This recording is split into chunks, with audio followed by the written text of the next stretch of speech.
tenemos el privilegio hoy día de contar con la participación de Viviana Kristisevich y de Rodrigo Umprimi, dos personas amigas personales y de la Comisión Andina de Juristas, de una larga trayectoria en el ejercicio de las funciones jurídicas y particularmente de la defensa de los derechos fundamentales y dentro de eso de los derechos de los pueblos indígenas. Y le voy a ceder la palabra al eximio colaborador de la Comisión Andina de Juristas, el doctor César Azabache, penalista del Perú, para que nos guíe en el curso de esta sesión. Gracias, Diego. Buenas tardes con todas y con todos, Viviana, Rodrigo.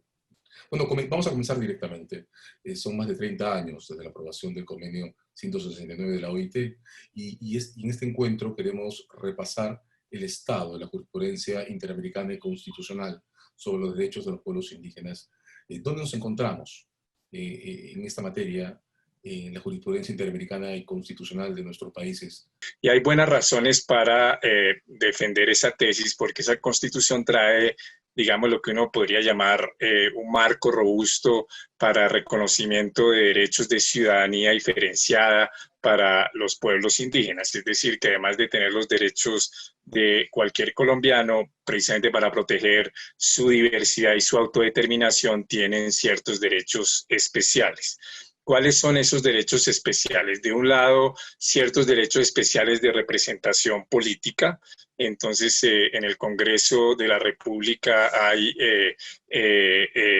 una circunscripción especial para los pueblos indígenas, limitada porque la población indígena en Colombia también es relativamente limitada, no tiene, digamos, la magnitud que tiene en Perú o en Guatemala o en Bolivia, y tiene entonces unos cupos especiales en el Senado de la República y en la Cámara de Representantes. Esa es una primera pata. La segunda pata es ciertos derechos culturales especiales, especialmente lingüísticos, y es que la lengua indígena es lengua oficial en sus territorios y en las interacciones de los pueblos indígenas con el Estado colombiano. La tercera es obviamente la protección de la territorialidad, que en el caso de los pueblos indígenas es fundamental. Esa territorialidad está asociada al reconocimiento de los territorios indígenas como una división administrativa especial con derechos parecidos a los de las otras entidades territoriales, no idénticos, porque obviamente tienen sus particularidades culturales y étnicas, pero que tienen, por ejemplo, el derecho a participar en las transferencias de recursos que se hacen también a municipios, a departamentos en Colombia. En cuarto lugar, ciertos derechos de autogobierno en esos territorios. Entonces tienen la capacidad de gobernarse de acuerdo a sus normas y procedimientos, las autoridades indígenas en sus territorios, pero además tienen la facultad de administrar justicia en sus territorios dentro de ciertos límites constitucionales. Y finalmente, una garantía transversal de protección a esos derechos, que es el derecho a la consulta previa. Es decir, que es como un derecho para proteger el resto de derechos, que es un tema que no tocaré aquí, pero que abordaremos ulteriormente. En ese marco constitucional, que ya creo que era un marco constitucional bastante interesante, la Corte Constitucional Colombiana y también otros tribunales, pero especialmente la Corte, ha desarrollado una jurisprudencia que a veces es debatida, pero que en general es una jurisprudencia bastante progresista en el reconocimiento y fortalecimiento de los derechos de los pueblos indígenas. ¿Cuáles son las líneas fundamentales de esa jurisprudencia? Primero, a nivel normativo, la Corte le ha dado rango constitucional a el tratado clave relativo a los pueblos indígenas, que es la Convención 169 de la OIT. Pero también ha considerado que otros instrumentos jurídicos internacionales, hay todo un debate sobre el bloque de constitucionalidad en Colombia. No me puedo meter en eso porque tiene finuras técnicas que son innecesarias, pero que otras normas internacionales tienen relevancia para interpretar el alcance de los derechos de los pueblos indígenas, y entre ellos la Declaración Universal sobre los Derechos de los Pueblos Indígenas de Naciones Unidas, e igualmente la jurisprudencia que ha desarrollado la Corte Interamericana a la cual se refirió Viviana, y con la cual la Corte Constitucional dialoga permanentemente, en general acogiendo y desarrollando los criterios desarrollados por la Corte Interamericana. Entonces ese marco, digamos, ese marco normativo es importante. Lo segundo es que la Corte señaló que no había que esperar legislación para aplicar los derechos de los pueblos indígenas. Por ejemplo, la Constitución dice que los pueblos indígenas podrán ejercer administración de justicia en sus territorios conforme a lo que establezca una ley que coordine la jurisdicción indígena con la jurisdicción nacional. Y la Corte dijo, no hay que esperar esa ley. Si esa ley existe, será bueno como instrumento de coordinación, pero la Corte dijo inmediatamente los pueblos indígenas pueden aplicar la justicia en sus territorios, y se verá caso por caso cómo se hace la coordinación. Lo que ha hecho que las reglas de coordinación entre la jurisdicción indígena y la jurisdicción nacional sean reglas de desarrollo jurisprudencial con algunos marcos normativos legales, pero esencialmente de desarrollo pretoriano. Y los pueblos indígenas han considerado que eso es positivo porque como hay tal diversidad de pueblos indígenas en Colombia, consideran que es mejor que a través de decisiones judiciales que tomen en cuenta las particularidades de cada pueblo se vea mejor la articulación entre jurisdicción indígena y jurisdicción nacional, y que solo ulteriormente sería bueno, digamos, que eso se codifique legislativamente. Por ahora esa ley no existe.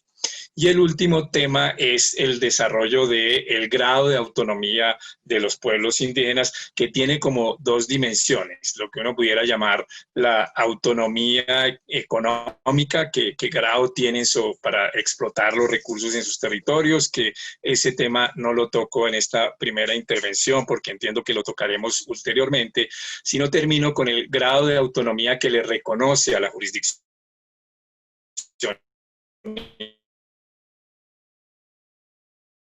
que es que la Corte ha admitido, la Corte pasó de una jurisprudencia en donde decía que todos los derechos constitucionales eran un límite a la autonomía jurisdiccional de los pueblos indígenas, a una jurisprudencia que ha tendido a maximizar la autonomía cultural y la autonomía jurisdiccional de los pueblos indígenas, y ha dicho que solo ciertos límites externos a esa jurisdicción son válidos, que serían aquellos estándares que han adquirido un cierto valor transcultural, que corresponderían más o menos a lo que uno diría los derechos intangibles, incluso en estados de excepción de los tratados de derechos humanos como el Pacto Internacional de Derechos Civiles y Políticos y la Convención Americana. Pero que en los otros, incluso la jurisdicción indígena podría, digamos, poner entre paréntesis derechos constitucionales. Eso tiene que ver, y con eso termino, que la Corte, después de haber dicho que todos los derechos limitaban a los pueblos indígenas, dijo, bueno, pero es que si uno aplica toda de debido proceso como está en la Constitución, que es pensada con jueces imparciales e independientes propios de un Estado de derecho consolidado, pues la vacía de contenido. Entonces hay que admitir que ahí la manera, por ejemplo, que el sindicado no tiene que tener obligatoriamente abogado, que hay unos mínimos de debido proceso, unos mínimos de principio de legalidad, pero que uno no debería imponer todo el esquema procesal penal del derecho nacional porque vacía de contenido la jurisdicción indígena. No puedo dejar de recordar algo que está más atrás en la historia, que es una historia colonial y republicana de exclusión, por no decir de opresión, a los sectores indígenas durante décadas o siglos. Y dentro de eso, por supuesto, de marginación de derechos, o más bien de utilización del derecho en perjuicio de los derechos de los pueblos indígenas en una historia larga que se conoce y que hasta la literatura ha recogido ya 80 años de la emblemática novela de Ciro Alegría, El mundo es ancho y ajeno, que en su título dice mucho, y también casi tanto tiempo desde las cosas que escribió Asturias en Guatemala, Hombres de Maíz y otros, ¿no?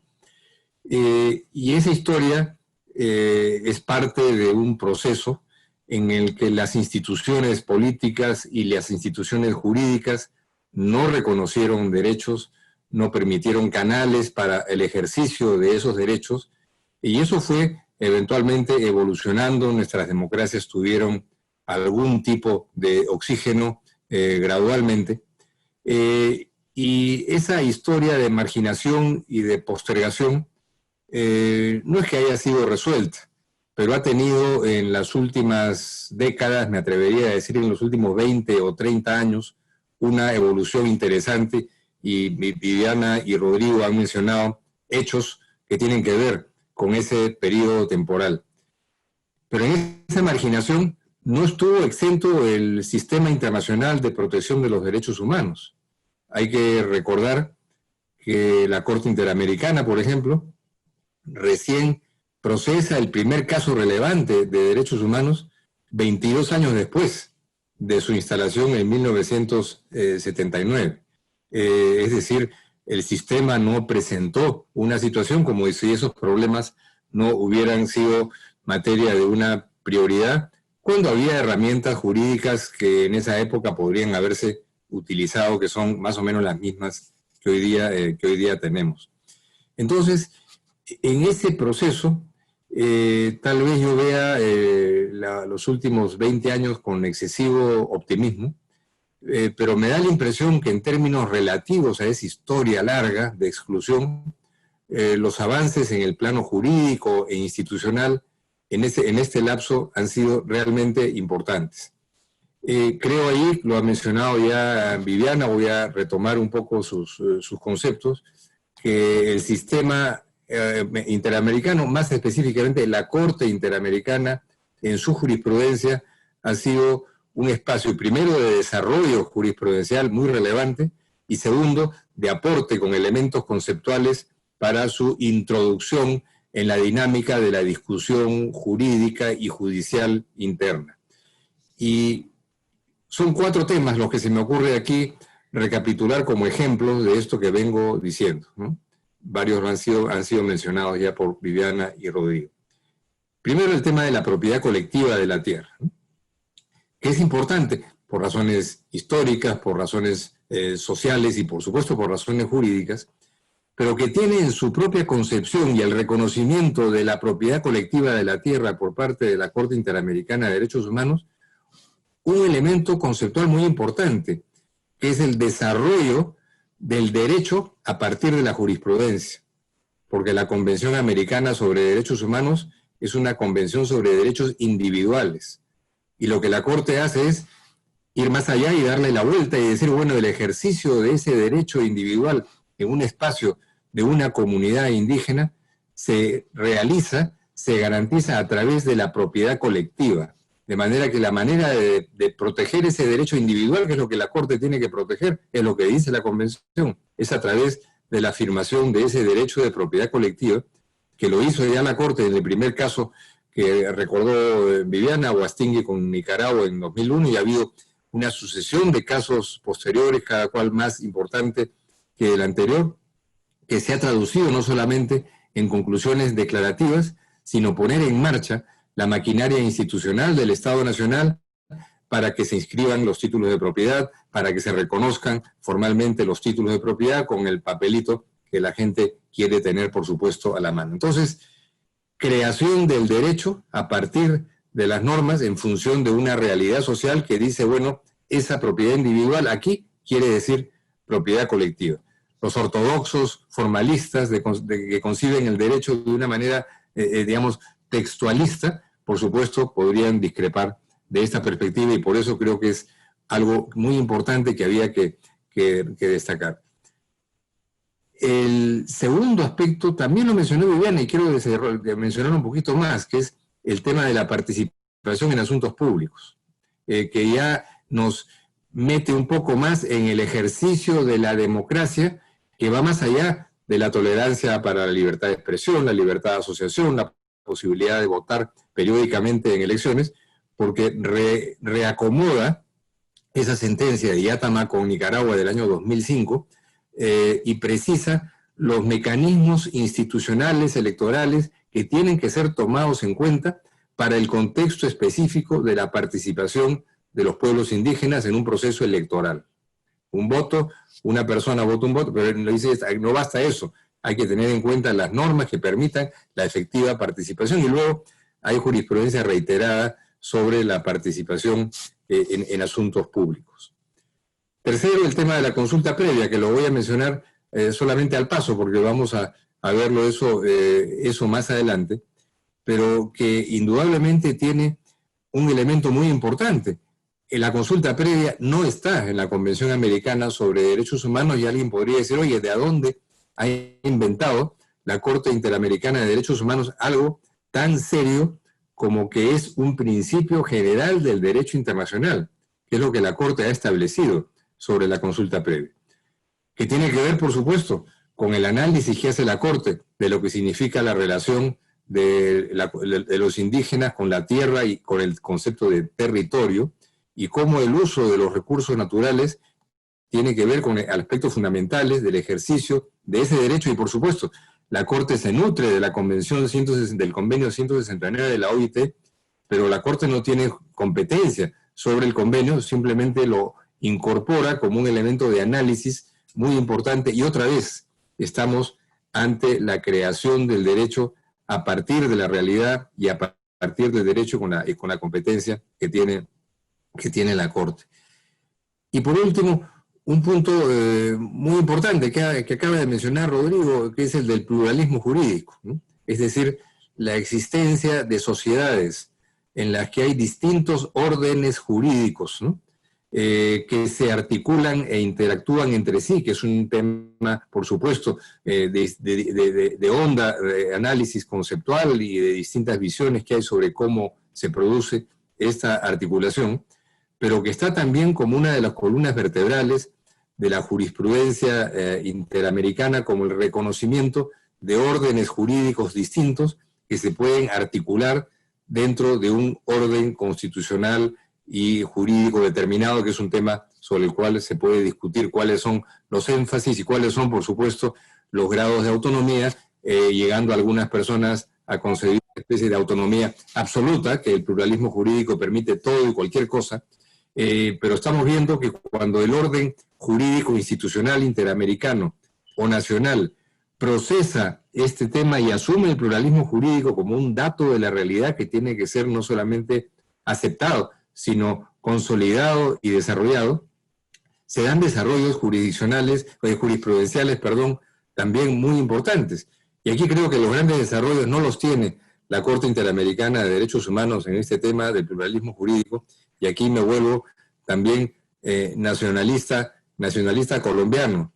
como Rodrigo, porque creo que el tribunal que francamente ha tenido los desarrollos más importantes en América Latina sobre este tema del pluralismo jurídico es sin duda la Corte Constitucional de Colombia. Una jurisprudencia que es variada, no es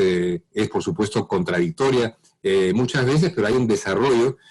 muy importante en donde se establecen, y tengo en la memoria, por ejemplo, un caso en donde no sé si tú, Rodrigo, interveniste en alguna calidad, el famoso caso César, que es un caso de enorme repercusión del ejercicio de la justicia penal, de la privación de libertad y de los derechos que tiene un ciudadano para organizar su vida en función de relaciones humanas que son con valores y categorías distintas de las que establece el orden jurídico nacional, pero respetando también estándares de integridad física y de otros como un elemento muy importante. Entonces, concluyo con esto, con una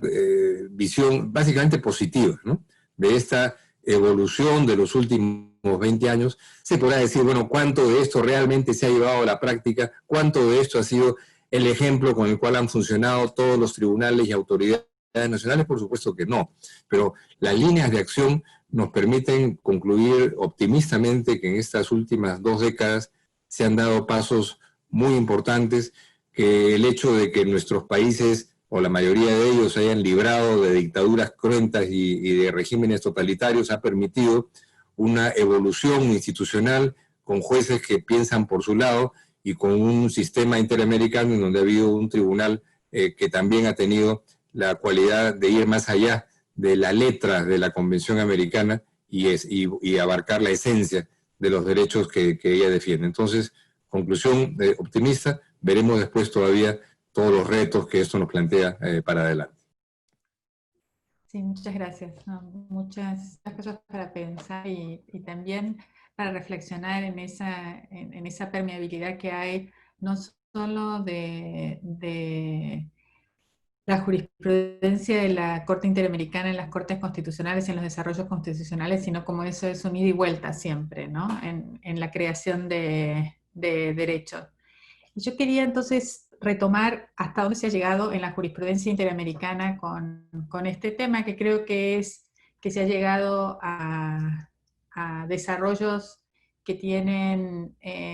menor alcance que el de la Corte Constitucional Colombiana, si bien establecen algunos de los cimientos de lo que puede llegar a ser una práctica más interesante y robusta, tanto por el sistema interamericano como por la judicatura y otros a nivel nacional para el ejercicio y la garantía del derecho a la consulta. Quiero preceder lo que voy a decir acerca de los estándares de una preocupación que viene del trabajo con pueblos indígenas y personas defensoras de la tierra en la región, y es que hay muchísima desconfianza y descrédito acerca de cómo en la práctica los procesos de consulta en la región. Y como hemos vivido unas situaciones de muchísima presión sobre tierras que eran tierras olvidadas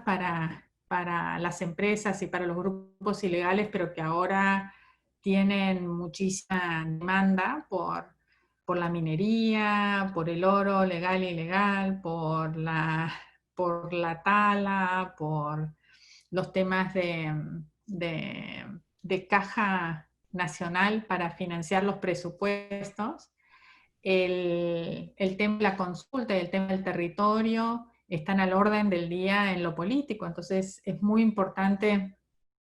que, como decía Rodrigo en la reflexión sobre estos temas, que haya titulaciones claras y también que haya, como exige la jurisprudencia de la Corte Interamericana y la de muchas constituciones de nuestra región, pero también que haya una práctica genuina de garantía de derechos de estas poblaciones que muchas veces están en una situación de desventaja estructural y de poder, y que operan en regiones donde la institucionalidad estatal está muy capturada por intereses empresariales, ¿no? O por intereses de grupos criminales que operan en las regiones. Precedido de eso, quería decir que bueno, muchos piensan que el tema la consulta, de hacer una consulta, eso es como dicen los niños, un saludo a la bandera, o se respeta pero no se acata, pero hay un camino que da parte de la jurisprudencia de la Corte. La jurisprudencia de la Corte Interamericana está limitada, por lo que yo entiendo, y quizás me puede corregir, al tema de la consulta en el contexto de restricciones al uso del territorio de los pueblos indígenas, ¿no? El territorio colectivo de los pueblos indígenas. Y en ese sentido, la Corte tomó una decisión interesante de basar buena parte de la protección de los pueblos indígenas en sí en una protección muy robusta del derecho a la propiedad colectiva, que incluye las garantías de restricciones permisibles a todos los derechos, incluido el derecho a la propiedad, que tiene que ver con que tiene que estar restringido por ley, que las restricciones tienen que ser necesarias, proporcionales, con un objetivo legítimo en una sociedad democrática, o sea, las restricciones propias de restricciones permisibles a todos los derechos, pero además la Corte Interamericana le suma una serie de garantías específicas para lo que es la garantía de la propiedad de los pueblos indígenas, y establece que tiene que haber medidas de participación efectiva de los miembros del pueblo indígena, de conformidad con sus costumbres y tradiciones en relación con cualquier tipo de plan, de medida que afecte al territorio, que el pueblo tiene que beneficiarse del plan, que no deben hacer concesiones hasta que entidades independientes que sean técnicamente capaces y que estén bajo supervisión estatal hayan hecho un estudio previo del impacto social y ambiental, ¿no? Estas son algunas de las salvaguardas. Luego la Corte desarrolla en profundidad, y creo que bastante en la línea de la jurisprudencia colombiana, quizás de alguna manera inspirado en la jurisprudencia colombiana, acerca de el alcance de ese derecho de participación y qué es lo que implica una participación efectiva y una consulta efectiva. La Corte, por ejemplo, en Sarayaku dice que el Estado debe consultar activamente con los pueblos indígenas y tribales en la comunidad, de acuerdo a las costumbres y tradiciones, que el Estado tiene que aceptar y brindar información de una manera que sea culturalmente apropiada, ¿no? Tiene que haber una comunicación genuina, tiene que seguir las propias tradiciones, tiene que realizarse desde las primeras etapas del plan de desarrollo y de inversión, no solamente cuando surja la necesidad de hacer esa consulta. El Estado debe asegurarse que los miembros de la comunidad tengan conocimiento sobre los posibles riesgos, incluidos aquellos que tengan un impacto ambiental o sobre la salud, para que se aceptan estas planes de desarrollo, de inversión propuestos, se hagan de una manera voluntaria, ¿no? Y luego la Corte Interamericana pone una vara para medir, digamos como en el paralelo de lo que sería la jurisprudencia de la Constitucional colombiana, en qué situaciones de afectación a la comunidad, el pueblo indígena puede no solo ser consultado, sino tener un derecho a veto, ¿no? Al consentimiento, a tener que llegar a un acuerdo. Y en ese sentido, la Corte considera que podrá hacerlo cuando se trate de un desarrollo o inversión a gran escala que tengan un mayor impacto dentro del territorio. En esas circunstancias no solo tienen que consultar, sino que también tiene que obtener el consentimiento libre, informado y previo de este pueblo según sus costumbres y tradiciones. O sea, este es uno de los casos en los que la Corte establece la necesidad del consentimiento. Hay una serie de supuestos que exceden ese supuesto específico, que pueden generar una afectación intensa, que pueden poner en riesgo la sobrevivencia del pueblo, o sí, la existencia misma del pueblo, que también quizás podrían generar una obligación de consentimiento, pero todavía hay muchos grises en esos desarrollos jurisprudenciales, porque como decía anteriormente, la Corte Americana, con lo paradigmáticas de sus sentencias, tiene menos de 400 sentencias en 40 años de funcionamiento. Entonces, este es uno de los temas en los que todavía hay mucho terreno, paradójicamente, por recorrer o conquistar para la Corte Interamericana, que podría pulir parte del alcance de la garantía del consentimiento y de la participación frente a los pueblos indígenas en distintos tipos de situaciones.